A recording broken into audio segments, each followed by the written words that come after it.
আসলে আমরা 1952 সালের ভাষা আন্দোলন, এটা একটা বাঙালি সত্তার জন্য একটা গুরুত্বপূর্ণ এবং উল্লেখযোগ্য অংশ আমরা লালন করে আসছি। সে 1952 সাল থেকেই আমরা এটা পালন করে আসছি, সকলে মিলে, সকলের স্বতঃস্ফূর্ত অংশগ্রহণের মাধ্যমে।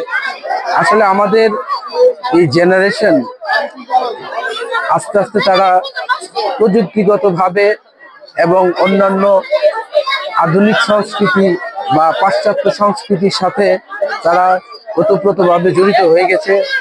আজ এই মিডিয়ার যুগে এবং এই নেটওয়ার্কের যুগে তারা হয়তো বিভিন্ন সংস্কৃতির সাথে সংমিশ্রণ ঘটিয়ে আমাদের নিজস্ব ঐতিহ্য চেতনা কিছুটা ভুলে যাচ্ছে। তারপর আমরা আশাবাদী আমাদের জেনারেশন আসছে, নতুন জেনারেশন যারা আসছে তারা এটাকে আরো সুন্দরভাবে লালন করবে এবং উদযাপন করবে।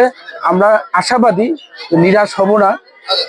তবে সকলের কাছে প্রত্যাশা করব এই আমাদের বিশেষ করে জেনারেশন জি যারা আস্তে আস্তে এই দেশের এক সময় চালিকা শক্তি হবে, দেশকে গড়বে, দেশকে অগ্রযাত্রার পথে এগিয়ে নিয়ে যাবে, সবকিছু মিলিয়ে তো তারা এই চেতনা, এই অনুভূতি লালন ধারণ করবে এবং আমাদের এই সংস্কৃতিকে, যারা এই ভাষা আন্দোলনে শহীদ হয়েছে, যাদের অবদান আছে এই ভাষাকে সুপ্রতিষ্ঠিত করার জন্য, তাদেরকে ভুলে যাবে না, তাদেরকে স্মরণ করবে এবং তাদের আত্মার প্রতি মাগফিরাত কামনা সহ তারা যাতে ভালো থাকে এবং আমাদের এই বাঙালি সংস্কৃতি যাতে সমৃদ্ধ হয় সেই দিকে নজর দিবে এবং এইভাবেই দেশকে এগিয়ে নিয়ে যাবে বলে আমি বিশ্বাস করি।